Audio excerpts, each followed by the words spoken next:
Halo, halo, apa kabar Anda semua? Semoga selalu dalam keadaan sehat walafiat, tetap semangat dan saya ajak Anda kembali berbincang dengan Bung Rocky Gerung. Tapi coba Anda jelasin dulu Bung Rocky. Tadi malam itu banyak sekali yang menunggu Anda, tapi tiba-tiba Anda nggak muncul. Ini banyak penonton kecewa juga gitu. Kemana Anda ini?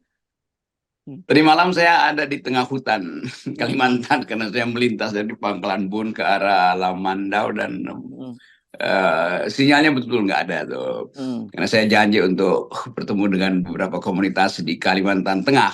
Ya, ya, ya, Tetapi pagi-pagi kan kita udah bikin analisis ya. buat debat itu akan fight antara Anies dan Prabowo, Pak Prabowo. terutama dua soal tuh yang kita bahas itu, yaitu tentang Pak Prabowo mengerti secara detil keadaan pertahanan kita tuh. Bahkan dia mampu untuk menyelundupkan semacam kecemasan bahwa kalau tidak ada persiapan kita Hmm, bisa jadi bulan-bulanan asing gitu.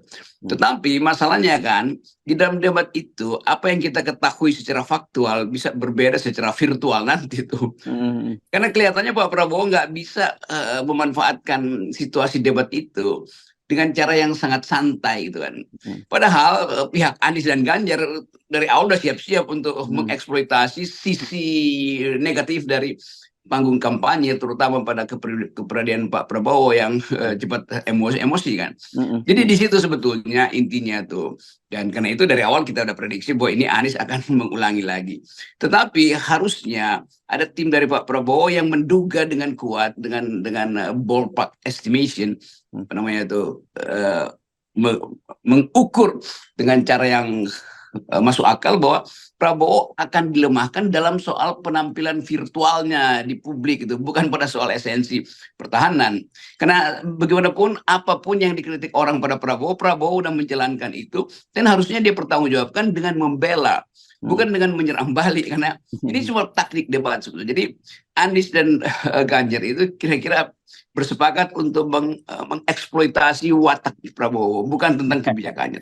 Nah, kebijakan itu cuma ditempelkan untuk memperlihatkan Prabowo ini pasti ngamuk nih, pasti ngamuk nih. Kan itu yang ditunggu kan. Publik Ya, juga begitu, udah dikondisikan mau nunggu Prabowo ngamuk, kira-kira begitu. Dan iya, itu iya. yang kemudian terjadi di panggung. Iya, iya, iya. Oke, oke. Ini mulai panas nih diskusinya. Tapi sebelum itu saya mau curcol dulu sebentar ya, Bung Rocky ya. Ya, Ini penting ini. Salah satu channel kita ya, Tunjuk Point. Itu channel FNN dalam bahasa Jawa, terutama Jawa Timuran itu sejak berapa hari lalu menghilang ini. Entah dibajak, entah di take down oleh rezim atau apa. Tapi yang jelas pokoknya ada yang merasa tidak nyaman dengan kehadiran Tunjuk Point itu. Jadi kita minta teman-teman meskipun Anda tidak berbahasa Jawa untuk menunjukkan dukungan Anda kepada pentingnya kebebasan berdemokrasi, Anda tolong Anda subscribe ya, ini channelnya, ini Tunjuk Poin, Anda silakan subscribe di situ ya, gitu ya Bung Loki ya. ya betul. Kan kita mau tuntun negeri ini melalui pemilu yang bermutu. Karena itu FNN terus-menerus memberi kritik tuh. Memberi kritik artinya mengurai secara detail apa yang terjadi di belakang layar. Dan itu yang setiap hari saya dan FNN lakukan tuh. Jadi kalau ada orang yang merasa tersinggung, ya dia balas aja bikin channel yang juga anti terhadap cara-cara membersihkan politik dari persekongkolan, membersihkan demokrasi dari persekongkolan politik Jokowi kan. Hmm, Jadi pasti ini para Jokowers yang merasa tersinggung atau merasa masih hmm, punya ya kemampuan untuk menutup ke kanal-kanal kritis semacam kita tuh. Tapi ya, itu nggak mungkin terjadi karena Anda tutup kanal satu itu kita bikin kanal yang lain. ya, ya, Dan ya, itu ya. Anda akan dikepung lagi tuh. Hmm. Anda itu maksudnya teman-teman yang ada di sekitar Jokowi.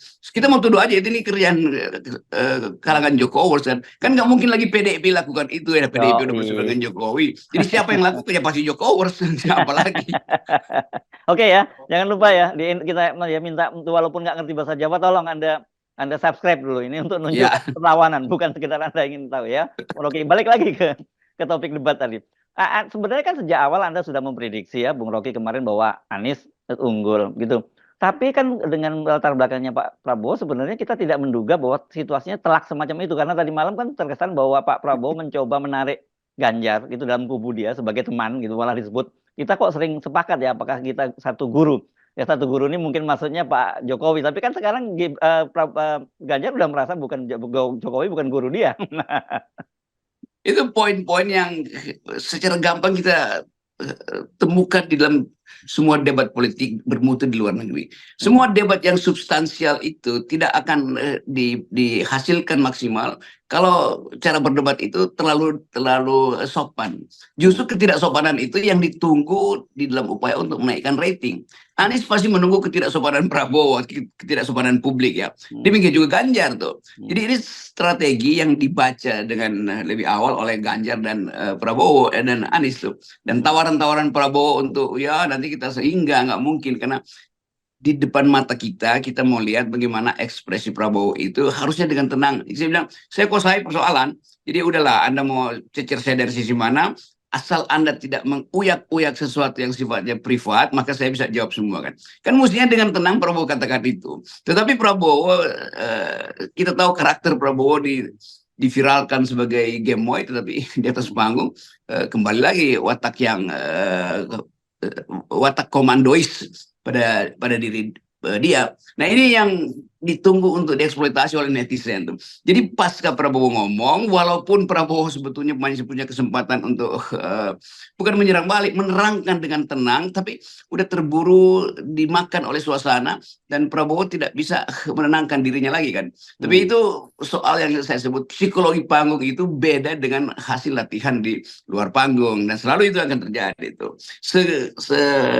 Sinis-sinisnya orang kalau di atas panggung dia mesti berupaya untuk membalikkan situasi. Nah, kesempatan itu kan momen yang 2-3 detik itu di kepala tiba-tiba ada ide, lu mengatakan apa bedanya sih Ganjar, saya dan Caimin? Kan kita tiga-tiganya anak buah Jokowi. Itu bisa bikin orang tertawa justru. Ya, ya, ya. Ya kan sebenarnya begini ya, diserang itu kalau dalam debat belum tentu belum tentu kalah ya kalau dia bisa memainkan itu kan, apalagi kan orang Indonesia ini culture-nya itu memang belum sesiap seperti Anda katakan debat itu yang bersifat ofensif bahkan kalau perlu menguliti begitu ya. Iya. Tapi tadi malam itu justru kita nggak lihat Pak Prabowo memanfaatkan itu kalau dalam silat kira-kira meminjam tenaga lawan lah begitu. Nah, itu yang mestinya tuh selalu begitu. Bahkan mestinya provokasi orang nyerang. Kalau saya akan provokasi serang saya supaya saya lebih enak serang balik kan. Tapi itu betul-betul dibutuhkan 2-3 detik di kepala itu. Oke, dia pasti serang ini. Oke, ini paling 2-3 alternatif jalan untuk nyerang balik udah ada di kepala kan. Itu gampang begitu kan. Tetapi itu yang tidak dikondisikan pada Pak Prabowo karena udah dua kali timnya Anies itu kira-kira mempelajari debat-debat sebelumnya tuh bahwa Prabowo pasti akan ngamuk kalau diulangi lagi soal etik, pasti akan ngamuk kalau diucapkan lagi soal hal-hal yang sifat orang ketiga atau apa namanya orang dalam di dalam proyek-proyek proyek-proyek di Kemenhan ya. Yes itu. Seperti Pak Prabowo bilang ya Pak Anies nggak etik juga tuh. Kan dia mesti terangkan lebih cepat kan. Nggak etik misalnya karena Anda juga sebetulnya minta Jokowi kirim wakil presiden Jokowi yang adalah Caimin yang sekarang masih menteri. Itu juga nggak etik sebetulnya. Tapi kalimat itu nggak bisa keluar. Kan mestinya tega aja Prabowo katakan. Siapa? Caimin di DPR, iya, menterinya ada, menteri PKB-nya. Ya dia bisa sindir itu kan bukannya Caimin masih ada kasus dan tidak etik juga orang yang belum selesai kasusnya walaupun itu masih soal kasakusuk diambil sebagai wakil presiden oleh saudara Anies kan itu menimbulkan wajah itu tiba-tiba menjadi lemas nggak tegang lagi kan itu hanya untuk mengumpankan persoalan setelah itu kan bisa dikoreksi lagi yang saya maksud adalah ABCD kira-kira begitu tekniknya tuh. Ya. Oke, jadi selain persoalan konten, jadi sebenarnya debat ini punya ilmu tersendiri. Terutama saya kira selain retorika juga ilmu psikologinya itu penting sekali di sini ya, Bung Rocky. Ya itu yang saya mau terangkan sebetulnya kan. Kan semuanya yang terangkan Anies itu ya normatif juga sebetulnya. Tetapi kan kita udah duga Anies hanya bisa omong begitu karena dia tidak melakukan kebijakan kan. Jadi Anies terbebas dari beban untuk mempertanggungjawabkan kebijakan karena itu dia ambil metode sebagai guru yang memprediksi dan kemungkinan buruk kalau persiapan itu hanya didasarkan pada kecurigaan serangan. Kan itu semuanya kita pelajari di foreign affairs atau di ekonomis yang kemarin bikin data bahwa keadaan dunia itu justru mengalami defisit demokrasi karena perlombaan senjata. terhalang sorry, perlindungan alam, lingkungan terhalang oleh perlombaan. Semua itu kan pasti dibaca Anies kan. Jadi Pak Prabowo juga pasti baca Foreign Affairs, baca The Economist kan. Tetapi soal kita atau soal panggung itu kan lain dengan soal untuk menerangkan. Jadi begitu terbaca tadi psikologi yang rapuh pada Prabowo, itu akan dikepung oleh baik Anies maupun Ganjar. Nah, kita sekarang mesti terangkan bahwa yang kita tonton itu ada psikologi panggung, bukan lagi sosiologi pertahanan. Ya, oke. Tetapi ya, Bung Rocky, yang di panggung dan kemudian gestur mereka, ucapan mereka itu kan menunjukkan ini kelihatannya memang seperti yang kita berkali-kali bahas. Mereka ini sekarang berdua, kubu 01 dan 03 ini sudah menjadikan Pak Prabowo sebagai common enemy kan. Itu kelihatan sekali dan saya kira ini bukan persoalan Prabowo. Sekali lagi kita masih ngomong ini adalah persoalan Jokowi di belakang itu semua kan. Anies juga punya persoalan dengan Jokowi, dihambat-hambat supaya jangan jadi calon presiden. Ganjar juga begitu, dia pernah di PHP oleh Jokowi dan lebih parah lagi saya kira hubungan antara Pak Jokowi dengan PDIP kan begitu. Itu maksudnya kan Prabowo mestinya dia bercanda, iya saya tahulah kalian akan hajar saya karena kalian berdua karena kalian berdua dendam pada Jokowi. Tapi kenapa sih saya yang mesti dihajarkan? Langsung aja hajar Pak Jokowi. Saya juga bisa terangkan kembali nanti pada Pak Jokowi kan. Itu yang kita sebut sebagai kemampuan untuk membalikkan situasi. Dan itu kalau Pak Prabowo bilang begitu, itu pasti gugup Anies dan Ganjar. Kan nanti Ganjar dan Anies akan berupaya untuk cari kalimat. Enggak, kami enggak bersekutu, untuk menghajar Anda kok. Kalau begitu menghajar siapa? Jokowi. Itu namanya retorik di dalam debat kan. Tapi itu udah terbaca juga oleh tim pelatih masing-masing bahwa udah nggak ada eksploitasi aja soal etika tuh. Akhirnya soal etika muncul lagi. Dan itu debat berikutnya pasti itu juga tuh. Karena hanya itu yang mampu untuk membuat Pak Prabowo kehilangan grip terhadap kebijakan yang dia buat kan. Kan mestinya Prabowo bilang, iya Anda berupaya Anda untuk mencari celah, tetapi saya sudah melakukan itu. Dan sekarang saya bertanggungjawabkan di depan panggung. Anda hanya mempertanggungjawabkan teori Anda kan. Kan itu teknik yang enak juga kan. Ini bukan kita ngajarin, tapi kita setelah pasca debat baru kita buka sebetulnya. Bahwa ini sebetulnya yang mesti diperlihatkan oleh Prabowo.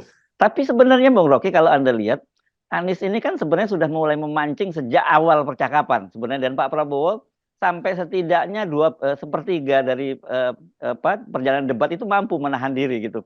Tetapi karena terus ditekan akhirnya jebol juga begitu. Ini ya itu yang simulasi dibikin pasti.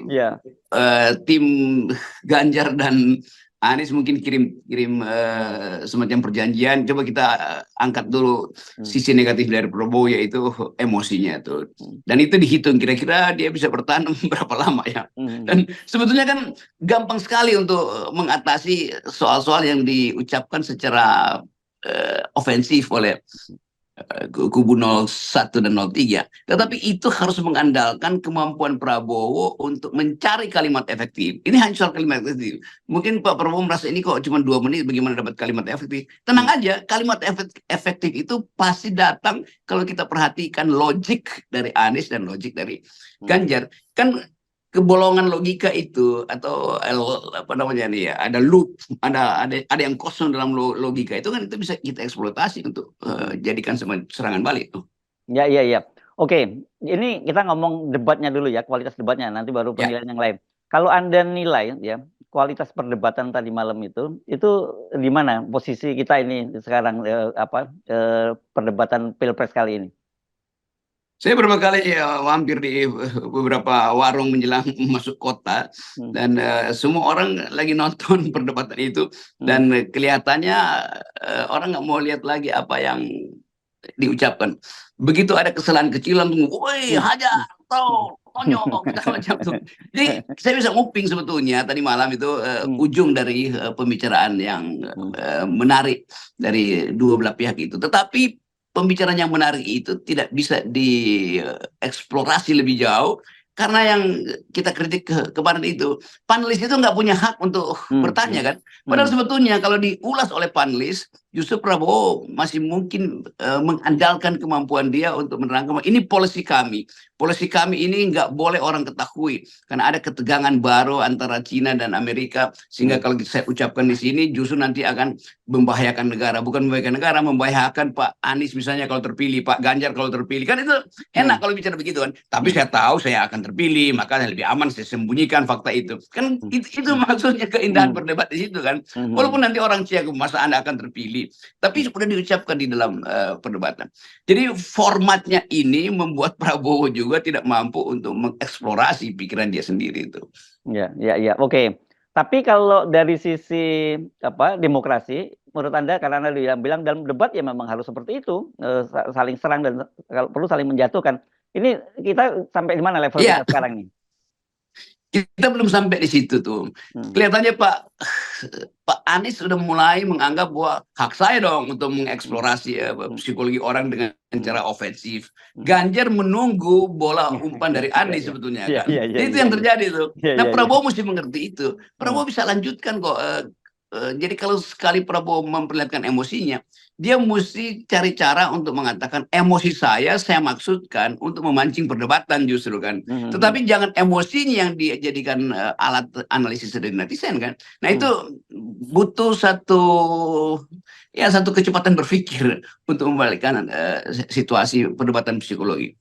Sebaliknya publik tidak lagi menginginkan menonton orang bicara tentang data segala macam, karena bagi publik ya apa sih gunanya itu tuh. Kita cuma mau tahu tuh ini mau jadi pemimpin, kematangan emosionalnya cukup apa enggak tuh. Kalau pada Anies tentu Anies menganggap bahwa udah apapun yang mau diucapkan Prabowo tuh nggak bisa saya bantah, karena data-data pertahanan pasti data-data yang disembunyikan tuh kan. Justru itu kekuatan Anies tuh, karena itu Anies masuk pada cara berpikir yang paradigmatik. Ya, ya, ya. Oke, ini kan kalau kita lihat tadi hasil tadi malam itu dari sentimen negatif dari sentimen positif dan negatif dari netizen. Ini lagi-lagi menempatkan Pak Anies di paling tinggi, kemudian dia positifnya paling tinggi dan negatifnya paling rendah. Kemudian Ganjar sebenarnya harusnya Ganjar ini memang selalu perannya mediocre ini, dia di nomor 2 gitu. Dan yang mengejutkan Pak sentimen negatif terhadap Pak Prabowo itu sangat tinggi. Nah, kalau Anda sendiri bagaimana melihat?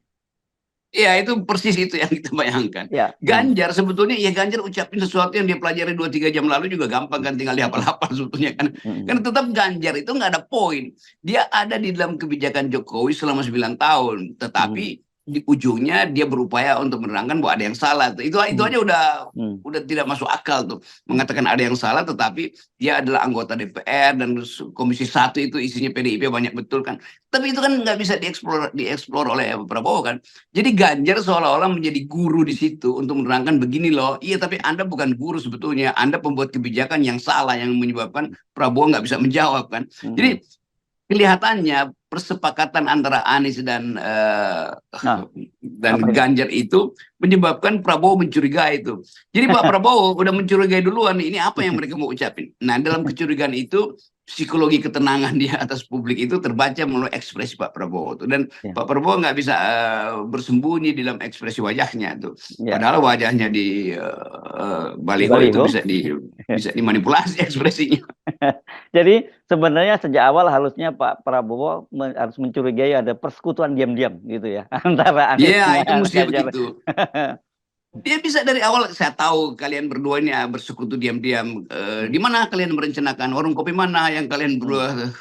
Kan itu lebih enak kan, publik langsung oh Prabowo tahu tuh apa namanya jebakan-jebakan yang dibuat. Nah Pak Prabowo nggak mampu atau tidak punya kesempatan untuk memikirkan itu. Kalau dia pikirkan dari awal dia pasti akan santai itu. Dan dia akan jawab dengan tangkisan-tangkisan silat yang dia kan ketua asosiasi silat Indonesia. Kan bunga-bunga silat itu lebih penting daripada gerakan attacking. Jadi kesempatan-kesempatan semacam ini yang sangat bagus sebetulnya diperlihatkan kepada publik, sekaligus ngajarin publik cara berdebat itu kan.